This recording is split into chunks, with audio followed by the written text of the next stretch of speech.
Hello everyone, good evening. जैसा कि आपने हिस्ट्री की कल क्लास में गुप्त वंश को देखा, गुप्त वंश में समुद्रगुप्त की प्रयाग प्रशस्ति के बारे में जाना और गुप्त के सिक्कों के बारे में जाना और कुषाण के सिक्कों के बारे में जाना। कुषाण वंश जो कनिष्क का था, ठीक है।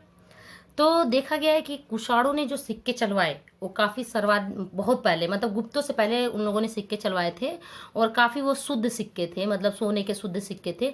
और गुप्तों ने भी सिक्के चलवाए सोने के, लेकिन सर्वाधिक मात्रा में कुषाणों के सिक्के मिले हैं और काफ़ी शुद्ध सिक्के मिले हैं। और उतना गुप्त वंश के जो शासकों ने सिक्के चलवाए उतना उस तरीके का नहीं था, ठीक है। ये कल की क्लास यहीं ख़त्म हुई थी। अब हम आते हैं आगे नेक्स्ट टॉपिक पे, बदलता हुआ देहात। बदलता हुआ देहात का मतलब ये हुआ कि मतलब उस समय सामाजिक स्थिति कैसी बदल रही थी, धीरे धीरे किस प्रकार चेंज हो रही थी। राजा जो इतने प्रतापी राजा हुआ करते थे या इतना नाम था, जैसे कुषाण वंश में कनिष्क का था, गुप्त वंश में समुद्रगुप्त वगैरह का था, तो उस समय लोग राजाओं के प्रति क्या सोचते थे, राजा के प्रति उनकी छवि क्या थी। तो देखिए उसके नीचे हेडिंग है आपका एक और छोटा सा कि जनता में राजा की छवि, लोग राजा के बारे में क्या सोचते थे, उनकी राय कैसी थी, उनकी सोच कैसी थी, उनकी समझ कैसी थी। तो इसके बारे में जो विद्वानों ने पता लगाया, मतलब अभिलेखों के माध्यम से, तो अभिलेख में ज़्यादातर यही पाया गया कि राजाओं के बारे में वही प्रशस्तियाँ, उनकी बड़ाइयाँ ही थी, अच्छाई थी। तो जो जनता के प्रति उनकी राय थी, सोच थी, वो अभिलेखों में तो मिलेगा नहीं। तो उन लोगों ने क्या किया, विद्वानों ने, कि कुछ कहानियों के माध्यम से, लोगों से ओरली सुनी हुई कहानियों के माध्यम से, कुछ लिखित कहानियों के माध्यम से समीक्षा करके, मतलब उनका निराकरण निकाल के एक लेवल पे आए कि जनता में राजा की स्थिति क्या थी। जैसे मान लीजिए लिखा है जातक और पंचतंत्र कहानियाँ। तो अब बात आती है जातक क्या होता है। तो जातक है जो बौद्ध धर्म है, बौद्ध धर्म में आप लोगों ने सुना भी हो या नहीं सुना हो तो सुनिए, त्रिपिटक नाम का एक ग्रंथ है, त्रिपिटक नाम है। तो त्रिपिटक मतलब 3 ग्रंथ हैं, इसीलिए उसका नाम त्रिपिटक रखा गया है।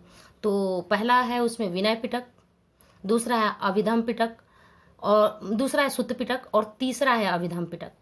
तो जो सुत्त पिटक है, तो सुत्त पिटक में ही ये जातक कहानियाँ पाई जाती हैं, है ना। कुछ भाग है जातक कहानियाँ पाई जाती हैं, जो गौतम बुद्ध के बारे में कुछ कहानियाँ हैं, कुछ लोगों द्वारा वर्णित कहानियाँ हैं, ठीक है। तो उसे जातक बोलते हैं, ठीक है। तो जातक और पंचतंत्र जानते ही हैं आप लोग, पंचतंत्र कहानी।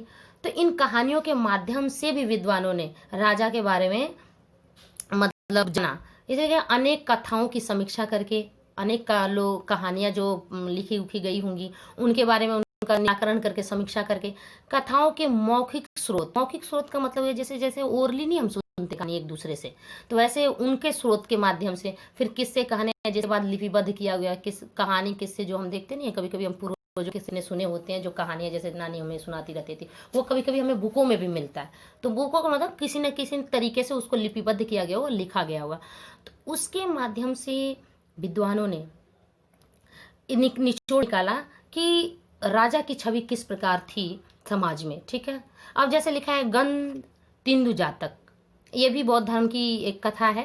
तो उसमें ये लिखा गया है कि एक कुटिल राजा की प्रजा किस प्रकार से दुखी रहती है। उस कहानी में लिखा गया किस प्रकार दुखी रहती है। लिखा है कि जब राजा अपनी पहचान बदलकर प्रजा के बीच में यह पता लगाने गया कि लोग उसके बारे में क्या सोचते हैं, तो एक एक कर सबने अपने दुखों के लिए राजा को भला बुरा कहा। उनकी शिकायत भी थी लोगों की। भाई क्यों शिकायत थी? क्योंकि उस समय देखते हो आप, पुराने ज़मानों में कहा जाता है कि लुटेरे हुआ करते थे, डाकू हुआ करते थे। तो जो डाकू होते थे रात को वो क्या करते थे, लोगों के घर में घुस के डाका डाल देते थे, तो चोरी कर लेते थे, तो वो उससे परेशान थे। और सुबह क्या होता था, जो राजा के अधिकारी हुआ करते थे वो टैक्स वसूलने चले आते थे। तो लोग उस समय बहुत, मतलब लोग परेशान भी होते थे। चूंकि ये पूरा भारत का है, मतलब उपमा द्वीप करके आता है वर्णन, तो पूरे भारत की समीक्षा है, ये मत सोचना पर्टिकुलर एक जगह की बात है। तो कई जगह ऐसा पाया गया है। तो उसमें ये कहा गया है कि लोग इस चीज़ों से दुखी थे, और जब राजा भेष बदलकर जब प्रजा में जाता था तो ये शिकायतें उन्हें सुनने को मिलती थी। जिस प्रकार आपने देखा है कई बार कि जब जोधा अकबर बाई दिवस सीरियल देखते होगे, तो उसमें ऐसा देखा गया है कि अकबर भी क्या करता था, भेष बदल कर जाया करता था। तो इस प्रकार से वहाँ के स्थिति जो थी राजा और प्रजा के बीच में, वो कोई ढंग की नहीं थी, तनावपूर्ण स्थिति जरूर रही होगी। अगर ऐसा हो रहा है सिचुएशन, तो जाहिर सी बात है कि तनावपूर्ण रहा होगा, कि प्रजा उस तरीके से खुश नहीं रहेगी, क्योंकि अधिकारी उधर टैक्स वसूलते हैं और उधर डाका भी डल जाता है। तो इसलिए देखा गया, विद्वानों ने कहा कि जो राजा का प्रजा के प्रति है, कोई जरूरी नहीं कि अभिलेखों के में जैसा वर्णन मिलता है उस तरीके से प्रजा उनके पे खुश ही रहा करती होगी। ठीक है, तो इस प्रकार हम आगे पढ़ते हैं इसी में। तो इसी तरह कहा जाता है कि वो जनता क्या करती थी कि हो सके जंगल में चली जाती थी, कुछ लोग गांव छोड़ के चले जाते थे। ठीक है, अब हम आते हैं उपज बढ़ाने के तरीके, कि उस समय उपज को किस तरीके से बढ़ाया जाता था। ठीक है, पैदावार किस तरह बढ़ाया जाता, कृषि किस प्रकार की जाती थी, इसका मतलब। ठीक है ना, तो लिखा है पहला आपका पॉइंट है हल का प्रचलन, कि उस समय हल का उपयोग किया जाता था। हल का उपयोग करने का मतलब कि मृदा क्या करता है, जब हल चलाया जाता तो मृदा पलट जाती है, उपजाऊ मृदा ऊपर आ जाती है ना। इस प्रकार से हल का प्रयोग करके कृषि कार्य किया जाता था। गंगा और कावेरी की घाटियों के उर्वर कछारी क्षेत्र में कृषि कार्य काफी अच्छे होते थे। आप कहते हैं ना तराई क्षेत्र, तो जो मान लीजिए और देखा जाए बिहार वगैरह का जो क्षेत्र था, या देखा जाए जहाँ भी जलोढ़ मृदा है उत्तर भारत में लेके, जलोढ़ मृदा की वजह से क्या होता था, कृषि कार्य काफी अच्छा हुआ करता था। ठीक है, भारी वर्षा वाले क्षेत्रों में लोहे के फाल वाले हलों के माध्यम से उर्वर भूमि, मतलब भारी वर्षा वाले क्षेत्र में भी लोहे के फाल, मतलब आप देखो ही हो मौर्य वंश में लोहे से लोग जानकारी इकट्ठा कर ले, लोहे का काफी यूज था। तो वहां नेक्स्ट पॉइंट है आपका, भारी वर्षा वाले क्षेत्रों में लोहे के फाल वाले हलों के माध्यम से उर्वर भूमि की जुताई की जाने लगी। जैसे लोहे के फाल, मतलब देखते हो, मतलब लोहे का यूज ज्यादा प्रयोग किया जाता था, तो लोहे का जानकारी ये हो गई थी। भाई देखा जाए हड़प्पा सभ्यता में लोहे की जानकारी नहीं थी, लेकिन जहां तक देखा जाता है पहली दूसरी शताब्दी तक लोहे का बहुत ही यूज होने लगा था। तो उसके द्वारा हल बनाना, फावड़ा बना लेना, कुदाल बना लेना, तो उससे काफी मतलब एक्टिव हो, कृषि कार्य करने में आसानी हो गई। तीसरा पॉइंट है गंगा की घाटी में धान की रोपाई की वजह से उपज में भारी वृद्धि हुई। गंगा घाटी का मतलब क्या हुआ, गंगा घाटी के क्षेत्रों में धान की रोपाई, मतलब जहां पानी के स्रोत ज्यादा रहेंगे तो वहां जाहिर सी बात है कि धान की फसल बहुत ही अच्छी होगी। तो इसके वजह से उपज में क्या होती थी, बढ़ोतरी हो जाती थी। और किस प्रकार ये लोग सिंचाई करते थे, कुओं, तालाबों और कहीं कहीं नहरों के माध्यम से सिंचाई करना पड़ता था। तो वो कुओं के माध्यम से भी क्या करते थे, सिंचाई करते थे। तालाबों के माध्यम से नहर बड़ी बड़ी बना लेते थे, तो सिंचाई कर पाते थे। तो जाहिर सी बात है जहाँ नदियां होंगी तो वहाँ नहरें बनाई जाएंगी, आसानी से पानी आसानी से मिल जाएगा। तो इस प्रकार उपज में इन लोग की बढ़ोतरी होती थी। नेक्स्ट पॉइंट देखेंगे, ग्रामीण समाज में विभिन्नताएं। ग्रामीण समाज में लोगों में किस प्रकार विभिन्नताएं थी। खेती से जुड़े लोगों में उत्तरोत्तर भेद बढ़ता जा रहा था। उत्तरोत्तर भेद क्यों बढ़ता जाता था, क्योंकि किसान, छोटे किसान भी होते थे, जमींदार भी होते थे, बड़े किसान भी होते, जिनके पास ज्यादा भूमि होती थी वो बड़े किसान थे, जिनके पास कम छोटी जमीन होती थी छोटे किसान होते थे। और जमींदार होते थे जो कभी कितने किसान उनके अंडर में आते थे, आपको पता ही है जमींदारों के बारे में। तो खेती से जुड़े लोगों में उत्तरोत्तर भेद बढ़ता जा रहा था।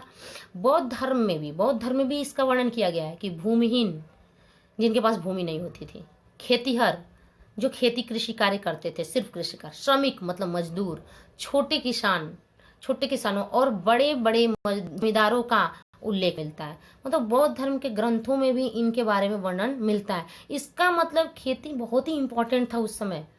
मतलब भूमि होना, भूमि का मालिक होना बहुत बड़ी बात थी, मतलब सबके पास भूमि हो, क्योंकि बौद्ध धर्म के भी ग्रंथों में इसका उल्लेख किया गया है। ठीक है, पाली भाषा में गृहपति का प्रयोग छोटे किसानों और जमींदारों के लिए किया जाता था। गृहपति मतलब घर का मालिक। ठीक है, तो पाली भाषा कब की जाती है, बौद्ध धर्म में पाली भाषा को यूज किया गया। ठीक है ना, तो गृहपति का प्रयोग छोटे किसानों के लिए किया जाता था और जमींदारों के लिए भी किया जाता था, मतलब मालिक के रूप में। ठीक है ना, तो जमींदार क्या करते थे, छोटे छोटे किसानों का शोषण भी किया करते थे वो। ठीक है, तो इस प्रकार अब देखिए आगे, तमिल संगम साहित्य में गांव में रहने वाले विभिन्न वर्ग के लोगों का उल्लेख मिलता है। किसमें मिलता है, तमिल संगम साहित्य में, तमिल मतलब तमिलनाडु के क्षेत्र में। ठीक है, तो उनका उल्लेख मिलता है, जैसे वेल्लार या बड़े जमींदार, वेल्लार कहिए या बड़े जमींदार, हलवाहा और उल्वर और दास। मतलब ये लोग उसमें कृषि कार्य करने में बड़े बड़े जमींदारों के, जैसे जैसे हम लोग जमींदार कहते हैं, तो जमींदार बड़े बड़े, इसका मतलब उसके पास काफ़ी ज़मीनें हैं। तो इसी तरह साउथ में, दक्षिण भारत में, उन लोगों को क्या कहा जाता था, वेल्लार किसी को जमींदार, किसी को हलवाहा के नाम से रहते। इससे कुल मिला के स्पष्ट होता है कि उस समय भूमि का बहुत ही महत्वपूर्ण योगदान था। मतलब भूमि को काफ़ी माना जाना था, जिसे अभी भी माना जाता है। ये अभी भी देखिए तो ज़मीन का क्या है, बहुत ही कीमत है। तो इसी तरीके से उस समय भी मतलब ये महत्वपूर्ण माना जाता था इसको, भूमि को, कि वो किसके अंदर में कितना ज़मीन है, कौन बड़ा है कौन छोटा। भूमि के माध्यम से मापा जाता था लोगों की हैसियत को। ठीक, आगे पॉइंट पे पहुँचते हैं हम। भूमिदान और नए संभ्रांत ग्रामीण। भूमिदान पहले आता है, भूमिदान वर्ड। भूमिदान का मतलब भूमि को दान करना। तो इस पे विद्वानों ने ये सोचा कि क्या भूमिदान जो है, उस समय के राजा भूमिदान करते थे क्या, भूमि को भी दान में दिया जाता था, ये बहुत बड़ी बात है। ठीक है, तो लिखा है ईस्वी की आरंभिक शताब्दी में, ठीक ना, पहली शताब्दी में ही भूमिदान के प्रमाण मिलते हैं कि भूमिदान किया जाता था। जैसे दान में आप देखते हो ना कि कुछ अन्न दान हो गए, गुप्त दान में सोना वगैरह दे दिया गया, लेकिन भूमिदान का, तो इसीलिए इसमें भूमिदान है कि भूमिदान शायद भूमि के टुकड़े को भी क्या किया जाता था, दान में दिया जाता था, और ये इतना इम्पोर्टेंट भी था। पत्थरों पर लिखे अभिलेख तथा ताम्र पत्रों पर खुदे अभिलेख से पता चलता है कि धार्मिक, मतलब पत्थर का मतलब ये हो गया शिलालेखों पे, ठीक है ना, पत्थरों पे, और ताम्र पत्र को मतलब तांबे के पत्र पे, मतलब लिखा हुआ अभिलेखों से पता चलता है कि धार्मिक संस्थाओं या ब्राह्मणों को भूमिदान दिए जाते हैं। जैसा कि आप जानते भी हो, धर्म ग्रंथों में अपने अगर बाइदिए देखो तो भूमिदान ब्राह्मणों को दिया जाता था। भूमिदान बड़े बड़े राजा जो होते थे, ब्राह्मण पे अगर खुश होते थे या पूजा हवन पाठ करवाते थे तो उन्हें भूमिदान दे दिया करते थे। तभी तो उनके पास वो जमीन होती, नहीं तो ब्राह्मणों के पास कहाँ से जमीन आए, तो वो भूमिदान भी दे देते थे। अधिकांश अभिलेख संस्कृत में पाए गए हैं। हम देखेंगे कि अधिकांश, क्योंकि उस समय संस्कृत भाषा था, संस्कृत से ही धीरे धीरे करके पाली, प्राकृत, अपभ्रंश करते करते मतलब हिंदी भी आ गई। तो अधिकांश अभिलेख शुरू में किस में पाए गए हैं, संस्कृत में मिले हैं। इसके अलावा तमिल और तेलुगु जैसी स्थानीय भाषाओं में भी अभिलेख पाए गए हैं। ठीक है, साउथ में भी जाओगे वहाँ भी संस्कृत में कई अभिलेख मिले हैं, क्योंकि अगर देखा जाए संस्कृत से ये तमिल और तेलुगु भी उधर ही से बना हुआ है, संस्कृत से ही। तो ये सब आप देखोगे अभिलेख तमिल में भी मिले हैं और तेलुगु में भी मिले हैं, इनके बारे में, किसके बारे में, भूमि के बारे में। ठीक है ना। संस्कृत धर्म ग्रंथों के अनुसार, संस्कृत में जो वर्णन है उन धर्म ग्रंथों के अनुसार महिलाओं को भूमि जैसी संपत्ति पर स्वतंत्र अधिकार नहीं था। अब जैसा कि आप अभी कुछ टाइम के पहले भी देखोगे कि हम लोगों में भी ऐसा ही था काफ़ी टाइम तक, कि महिलाओं को संपत्ति पे अधिकार नहीं था। अब तो खैर कानून के अकॉर्डिंग बन गया है, लेकिन पहले नहीं था। क्यों? कि आपने पहले भी सुना कि पहले या तो पिताजी का हक होता था, उसके बाद उसके पुत्र का हक होता था। पितृसत्तात्मक देश भी है, तो देखेंगे या तो संपत्ति का अधिकार किसके अंतर में, या पिताजी के अंतर्गत में होगा, या तो उसके बाद उसके बेटे के अधिकार में होता था, पुत्र के अधिकार में। पुत्रियों के अधिकार में नहीं हुआ करता था, महिलाओं के अधिकार में संपत्ति नहीं होती थी। तो उस समय भी आपका इस प्रथम और दूसरी शताब्दी में भी ऐसा ही था कि महिलाओं के अंतर्गत में संपत्ति का अधिकार नहीं। जैसे संपत्ति के अधिकार में आप ले सकते हो भूमि, मेन भूमि का ही है, भूमि। ठीक है, लेकिन एक अभिलेख से पता चलता है कि प्रभावती गुप्ता जो थी, किसकी बेटी थी वो, प्रभावती गुप्ता, चंद्रगुप्त द्वितीय विक्रमादित्य की, गुप्त वंश की, चंद्रगुप्त विक्रमादित्य या चंद्रगुप्त सेकंड। ठीक है ना, भूमि की स्वामिनी थी और उसने दान भी दिया था। तो हम अभी देख रहे हैं इसको मैप डायग्राम के माध्यम से कि चंद्रगुप्त द्वितीय कौन है। देखिए आपका गुप्त वंश में, गुप्त पीरियड में हमने समुद्रगुप्त का प्रयाग प्रशस्ति देखा था। ठीक है, तो उस समुद्रगुप्त का बेटा है जिसका नाम है चंद्रगुप्त द्वितीय विक्रमादित्य। अब यहाँ पे आप ये मेंशन मत करो ना चंद्रगुप्त मौर्य, चंद्रगुप्त मौर्य मौर्य वंश का है, और ये चंद्रगुप्त द्वितीय विक्रमादित्य है, इसको विक्रमादित्य की उपाधि दी गई थी। ठीक है, तो ये गुप्त वंश का, इसकी बेटी थी प्रभावती गुप्ता। ठीक, और उसने क्या किया था, पुत्री थी उसकी, और उसने क्या किया था, भूमिदान दिया था। तो इसके बारे में अभी वर्णन मैंने किया है, तो ये देख लीजिए इसमें डायग्राम में कि ये कौन था। चंद्रगुप्त द्वितीय की बेटी थी, चंद्रगुप्त द्वितीय विक्रमादित्य गुप्त वंश का था, उसकी ये बेटी थी, और ये है जो भूमिदान किया हुआ था। ठीक है, तो आज की क्लास यहीं हम खत्म करते हैं, नेक्स्ट क्लास कल देखेंगे। ओके।